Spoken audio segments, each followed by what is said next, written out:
Dios les bendiga, damos gracias a Dios por todas sus bendiciones y en esta ocasión quisiera compartir sobre el libro de Romanos, el capítulo 1, pero primero vamos a hacer una oración para después estar conociendo, ¿verdad? Y examinando, analizando la palabra de Dios en Romanos capítulo 1. Padre, en el nombre de Cristo Jesús, gracias te damos por el privilegio, por tus bendiciones, porque tú eres bueno y porque para siempre es tu misericordia. Gracias por todos tus beneficios, todos, Señor, el bienestar y las bendiciones que tú nos das cada día. Gracias también por tu perdón, por tu salvación tan grande. Habla en nuestras vidas de una manera especial. En el nombre de Cristo Jesús oramos. Amén. El libro de Romanos es un libro muy especial, interesante, y que tiene mucha doctrina, mayormente la doctrina de la justificación, o mejor dicho, la salvación, como Dios a través de nuestro Señor Jesucristo nos ofrece esa eterna salvación, justificando de todos nuestros pecados. Por lo tanto, hoy vamos a comenzar con el capítulo 1 del libro de Romanos, tratando de abarcar lo que más que podamos el día de hoy y continuamos, si Dios nos permite, el próximo miércoles. Vamos a leer primeramente el versículo 1 que nos dice así, del 1 al 3 vamos a leer.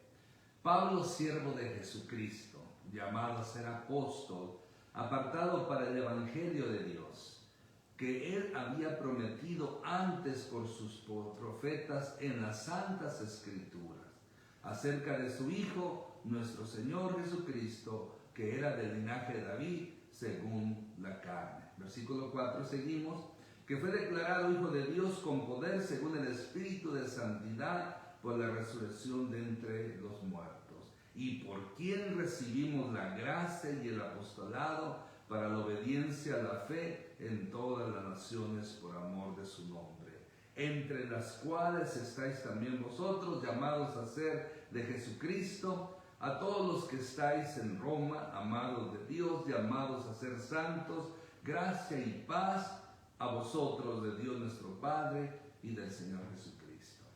Comenzando con el versículo 1, lo que es el versículo 1 al 7, o sea que este capítulo 1 de Romanos se divide en diferentes secciones. La primera sección abarca del versículo 1 al 7, por lo tanto, y son los saludos que el apóstol Pablo hace a la iglesia ubicada en Roma. Por eso el versículo 2 describe primero la persona que escribe la epístola. Nos dice así, Pablo, siervo de Jesucristo, llamado a ser apóstol, apartado para el evangelio de Dios.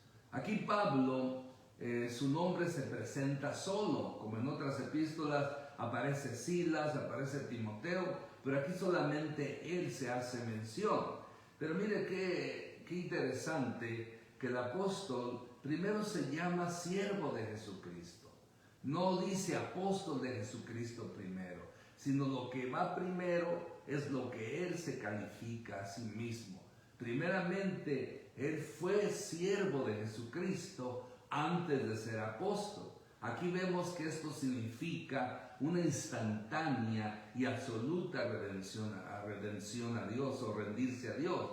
Porque hoy en día muchos buscan títulos, mucha fama, buscan puestos y a veces pues los títulos abren puertas, mayormente en este país, tanto en lo secular y también en lo religioso, en lo eclesiástico. Por lo tanto, es de notarse que nosotros todos somos primeramente siervos de Jesucristo antes de ser pastores, maestros, o como algunos se denominan hoy en día, profetas y apóstoles, misioneros. Por lo tanto, es muy interesante mirar esto. Somos siervos de Jesucristo. Porque mire, es interesante lo que dice el Señor Jesús, que cuando se llega al cielo ante la presencia, Él no va a decir, bienvenido apóstoles, bienvenido profetas, bienvenido evangelistas, bienvenido pastores, maestros. No. Él va a decir, bienvenidos siervos, entrad al gozo de vuestro Señor. Por lo tanto, el ser siervo es lo que necesitamos hacer. ¿Cómo yo me debo de identificar como siervo y ministro de Jesucristo? Bueno, vamos a decir, yo me debo identificar como siervo primeramente. Eso es para todos. Por lo tanto, Pablo, después de esto, enseguida se designa como apóstol. Pero mire cómo dice llamado a ser apóstol. No es algo que él escogió, no es algo que él se autodominó. Apóstol aquí por llamamiento. Llamado significa apartado por un acto de Dios a una esfera diferente y a una especial manera de ser, con la consistente actividad del servicio a Dios. Pablo no se llamó a sí mismo apóstol. Él no fue llamado por la gente o él mismo se llamó al apostolado, sino que directamente Jesucristo lo llamó para ser su apóstol. Hoy en día podemos entender que esto es muy importante, que sea Dios el que nos llame.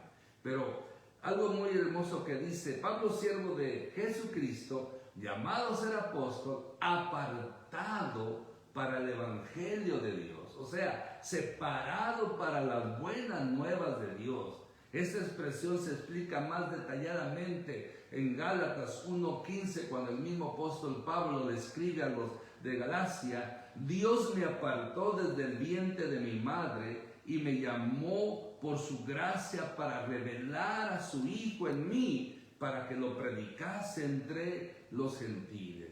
El siervo llamado a ser apóstol tiene su misión de predicar el evangelio de nuestro Señor Jesucristo.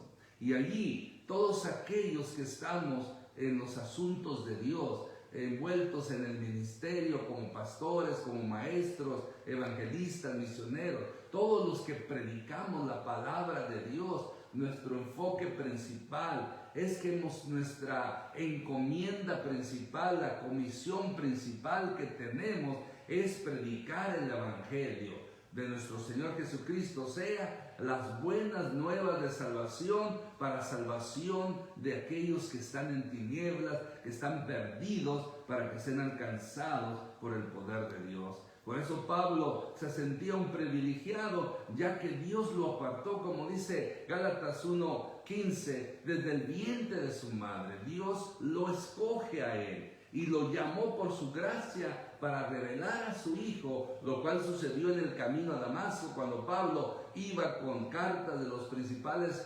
dirigentes de Jerusalén a atrapar, castigar y, si era posible, a matar a todos los cristianos que él apresara. Por lo tanto, en ese camino se le revela a Jesucristo. Jesucristo se le aparece y le dice: Saulo, Saulo, ¿por qué me persigues? Es cuando él le dice: ¿quién eres tú, Señor? Yo soy Jesús, a quien tú persigues. Dura cosa es dar contra el aguijón. Y ahí es donde se le reveló Jesucristo, y de ahí en adelante fue llamado para servirle a él. Por eso quizás nuestro llamamiento a servir a Jesucristo no fue de la misma magnitud que el apóstol Pablo. Pero déjeme decirle que todos los cristianos, todos los hijos de Dios, todos los que hemos aceptado a Cristo como Señor y Salvador, hemos sido llamados para predicar el evangelio de Cristo. Y mayormente en este tiempo donde hay tanta ceguera espiritual, donde el Dios de este siglo ha cegado el entendimiento de los incrédulos para que no les resplandezca la luz gloriosa del evangelio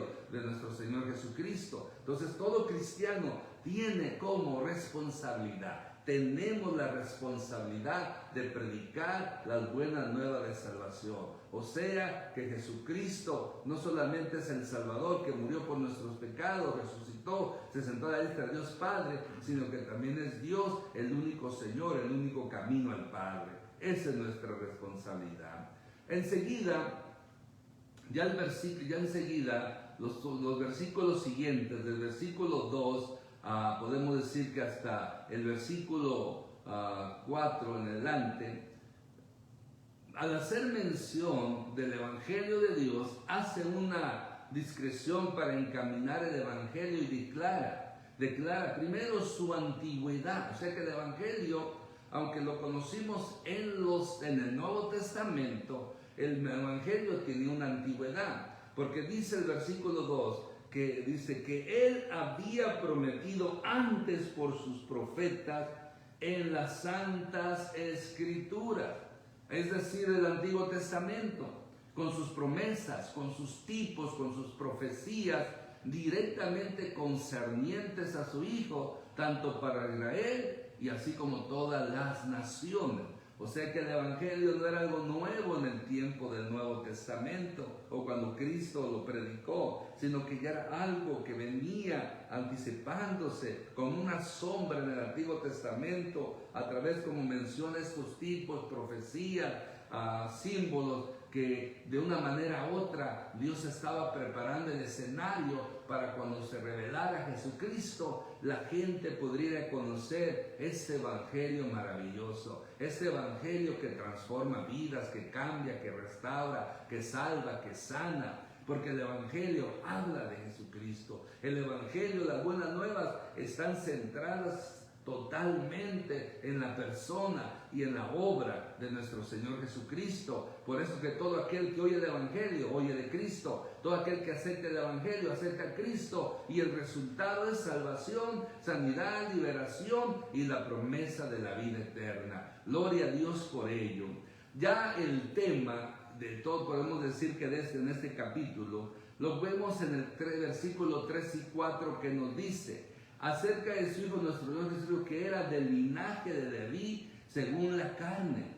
Versículo 4, que fue declarado Hijo de Dios con poder según el Espíritu de santidad por la resurrección de los muertos. Primeramente el versículo 3, vemos la parte que dice acerca de su Hijo, nuestro Señor Jesucristo.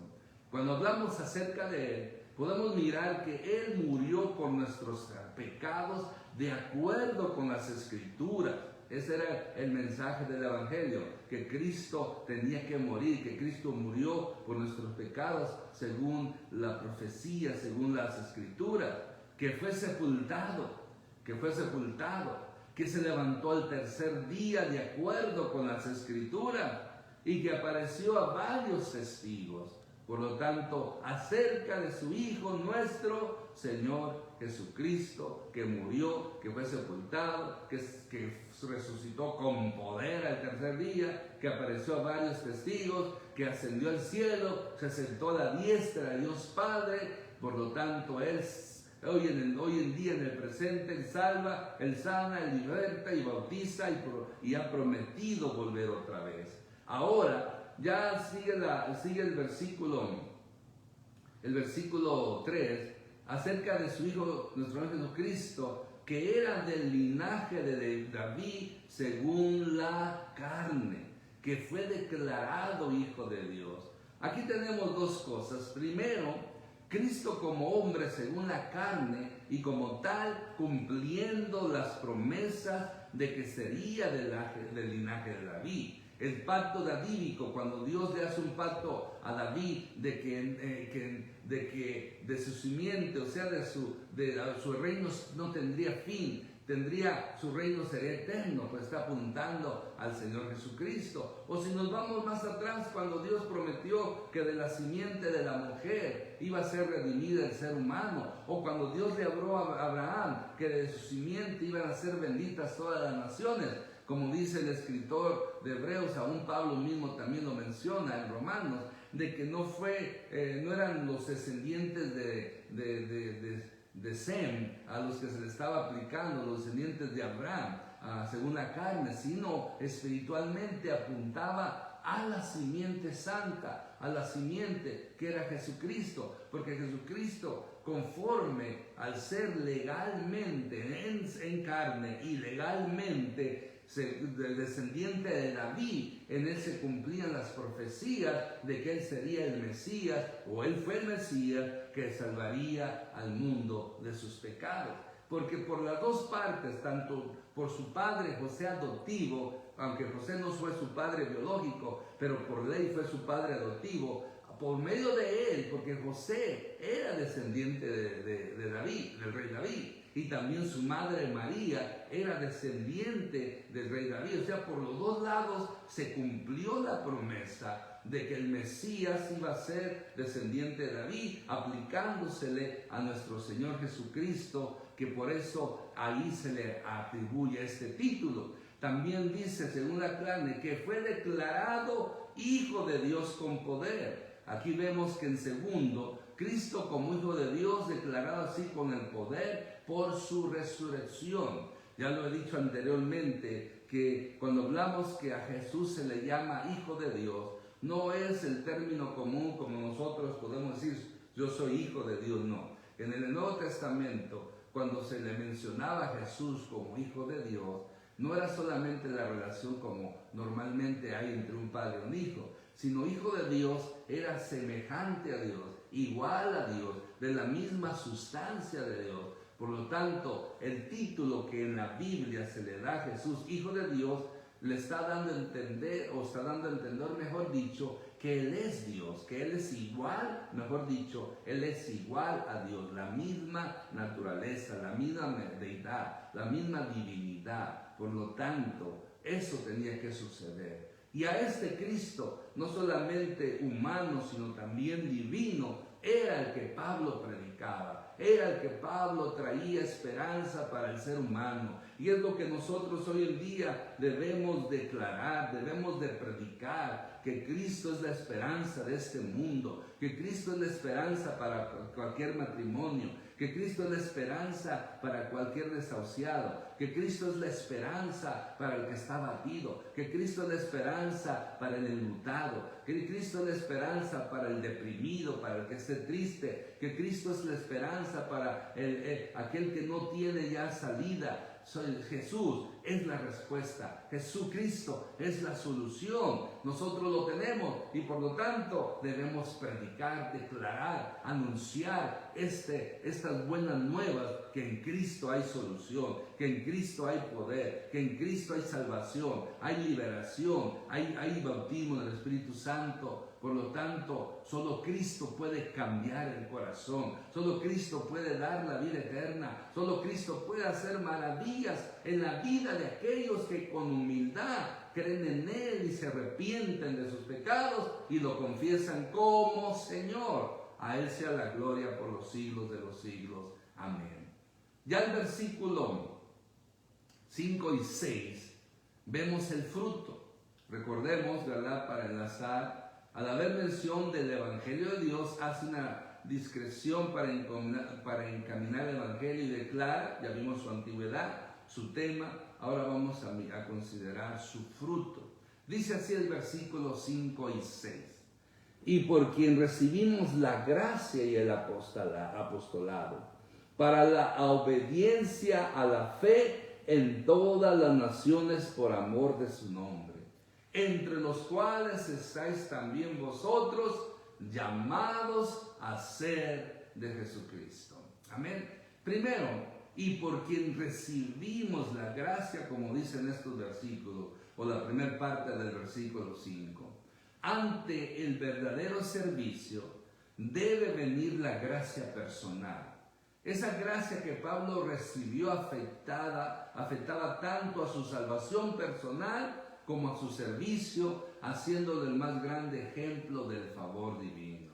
La gracia de Dios significa un don inmerecido. Algo que no merecíamos se nos ha dado, que es la salvación. Y por lo tanto, nosotros los que hemos aceptado a Jesucristo como Señor y Salvador y lo hemos confesado, hemos recibido esta gracia especial, esta gracia que nos ayuda a seguir adelante, esta gracia que nos sustenta, esta gracia que nos refresca, esta gracia que nos ayuda a entender que Dios nos ama de tal manera que nos ha dado este regalo maravilloso que es Jesucristo, y Jesucristo es esa salvación tan maravillosa. Por lo tanto, y por ahí quien recibimos la gracia, y dice el apóstol Pablo, la segunda parte, otra palabra, y el apostolado. Aquí, aunque se aplica solamente al apóstol Pablo, porque nosotros no somos apóstoles, bueno, yo no lo soy.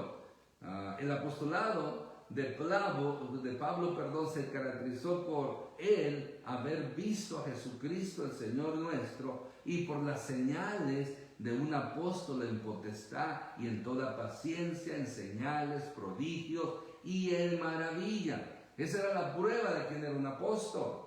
Para que alguien fuese declarado un apóstol, primero tenía que haber sido llamado por Jesús. Pero había varias cosas para que una persona calificara que fue apóstol. Primero, tenían que haber visto a Jesús en persona. Por eso los primeros 12 lo vieron. Judas claudicó, pecó y fue después otro sustituto de él, pero que también miró a Jesús. Segundo, tenían que ser hombres que habían visto a Jesús, hombres que lo vieron resucitar. Y tercero, hombres que hicieran milagros, que hicieran sanidades. Por eso hoy en día la posición nuestra no es que hoy en día actualmente existen apóstoles, porque tienen que haber visto personalmente al Cristo resucitado y hacer milagros y señales y prodigios.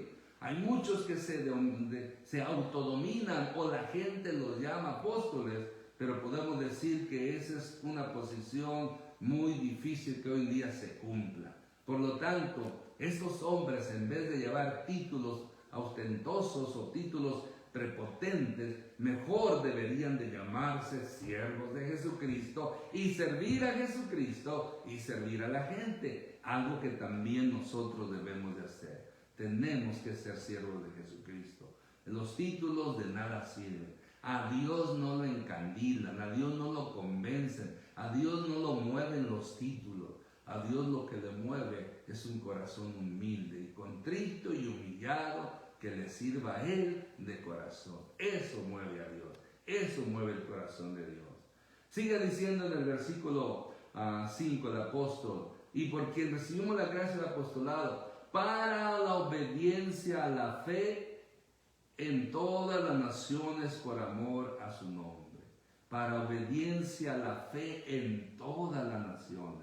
O sea que la obediencia de la fe se puede alcanzar todas las naciones y vivan en ellas. Que todas las naciones conozcan la fe en Cristo Jesús. ¿Cuál es la fe en Cristo Jesús? Lo que es el Evangelio, que Cristo es el camino, la verdad y la vida, que nadie viene al Padre si no es por Él. O sea, solamente Jesucristo salva, solamente Jesucristo sana, solamente Jesucristo bautiza, liberta y viene otra vez. La fe en Él, o sea, creer que Él vino, se encarnó, murió, resucitó y que a través de Él obtenemos salvación eterna. Esa es la fe en Él, creer en Él, arrepentirse de nuestros pecados. Por eso queremos, el mensaje del Evangelio debe predicarse en todas las naciones como lo encomendó nuestro Señor Jesucristo, para que todas las naciones obedezcan al Evangelio, se conviertan al Evangelio, obedezcan a la fe y reciban la bendición de Dios Padre. Por lo tanto, y sigue diciendo, a las naciones por amor, dice, por obediencia a la fe en todas las naciones, por amor a su nombre, y todo por amor a Cristo. Generalmente nos inclinamos a pensar el Evangelio como algo publicado solamente por nuestra causa. Sin embargo, Dios en realidad lo ha mantenido publicado por causas de su amado Hijo, que murió y resucitó. Por eso, mis hermanos, ahí se centra el Evangelio. Por eso los santos, como después dice, entre los cuales estáis también vosotros llamados a ser de Jesucristo. Mire, los santos estamos ligados a Jesucristo, llamados como suyo. Somos pertenencia de Dios, somos pertenencia de Jesucristo. Por ello, todo llamado es exclusivamente de Jesucristo, no de nadie más. Nuestra vida le pertenece a Él. Sea que vivamos, sea que moramos, somos del Señor Jesucristo. Nuestra vida debe estar centrada, rodeada, empapada, o sea, en totalidad, entregada a Jesucristo. porque somos de Él. Somos propiedad exclusiva de Jesucristo, porque en el momento que le aceptamos como Señor y Salvador, el Espíritu Santo puso un sello de propiedad, reclamando así que somos de Él y nada más de Él. Por eso el diablo ni nadie más nos puede tocar, nos puede llevar, porque nuestra vida es de Él, nuestro ser es de Él, nuestra alma le pertenece a Él. Y gracias porque Él pagó un precio de sangre, porque esa sangre preciosa fue el precio que Él pagó para que usted y yo tengamos salvación. Y por eso todo aquel que se arrepiente, esa sangre lo limpia, lo purifica y lo lava de todo pecado. Amén. Ya terminamos con el versículo 7, donde vemos los destinatarios de la epístola. A todos los que estáis en Roma, amados de Dios, llamados a ser santos. Miren, notemos, mientras que Dios amó al mundo entero, es a los santos a quien llama los bien amados de Dios. Todos los que estáis en Roma. Y no solamente los romanos, todos los que leemos esta epístola, amados de Dios, somos amados de Dios. Dios ama a todo el mundo, pero no todo el mundo son los bien amados de Dios. Solamente los bien amados de Dios somos aquellos que lo hemos aceptado como Señor y Salvador a nuestro Señor Jesucristo. El mundo Dios lo amó, pero nosotros somos los amados, los que hemos por su gracia recibido el perdón de nuestros pecados. Por lo tanto dice, a todos los que sean amados de Dios, llamados a ser santos.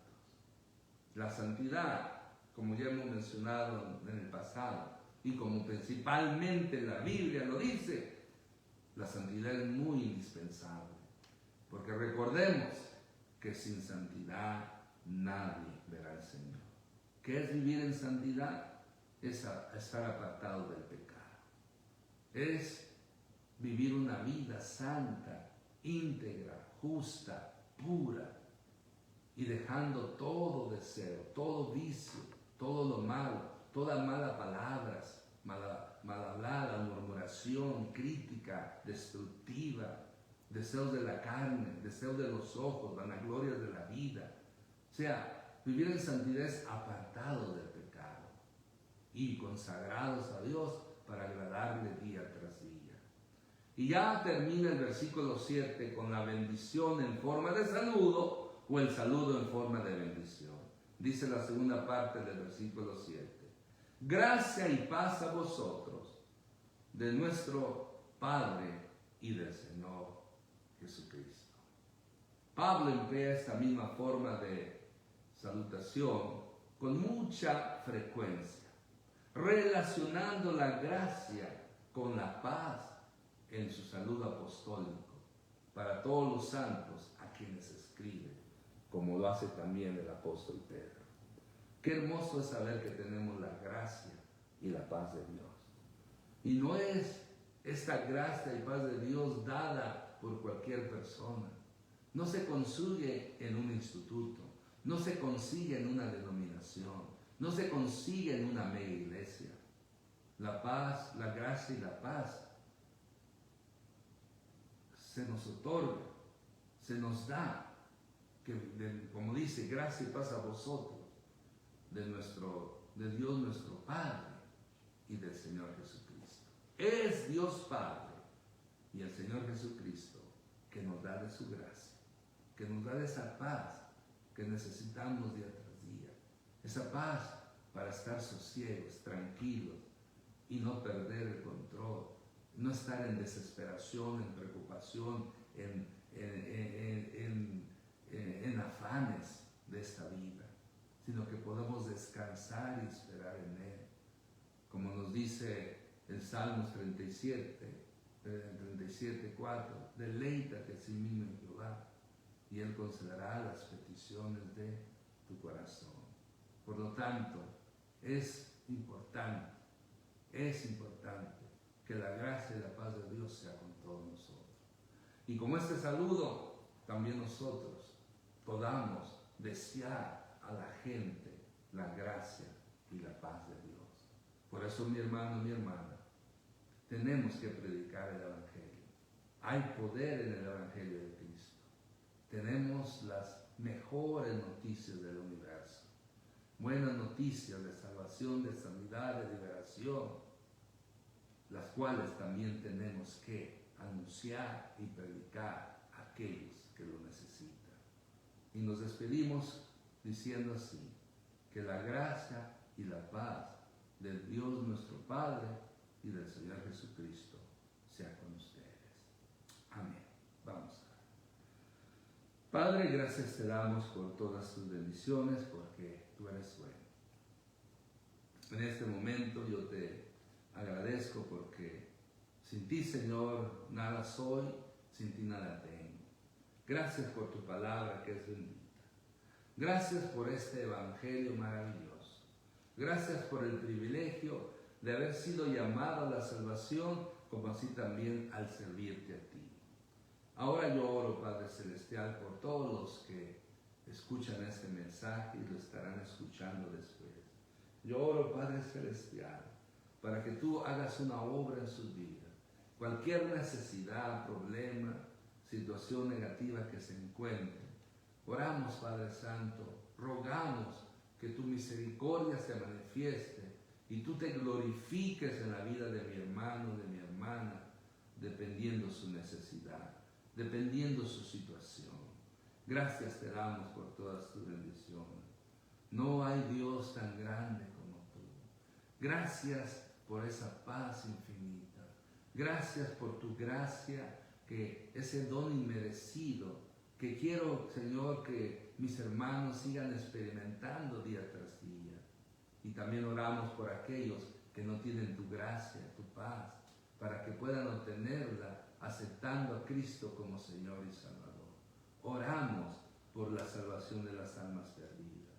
Oramos, Señor, porque este país vuelva a ponerte a ti en primer lugar, a que ponga en primer lugar tu palabra, la oración. Ya la Corte Suprema dio una victoria en desaprobar y abogar a favor de la vida y no en el aborto. Señor, sigue obrando en este país. Sigue obrando para que ese libertinaje, esa pecaminosidad que está aumentando cada día en este país, para que este mundo conozcan al único Dios verdadero y a Jesucristo a quien tú has enviado. Oro también por tus hijos, por todos aquellos que hemos aceptado a Cristo como Señor y Salvador, para que andemos como es digno de ti, agradándote en todo, llevando fruto en toda buena obra y creciendo en el conocimiento. Y al único Dios verdadero, Padre, Hijo y Espíritu Santo, sea la gloria, sea la honra, sea la alabanza y la adoración por los siglos de los siglos. Amén. Y terminamos una vez con el saludo: que la gracia y la paz de nuestro Dios Padre y del Señor Jesucristo sea con cada uno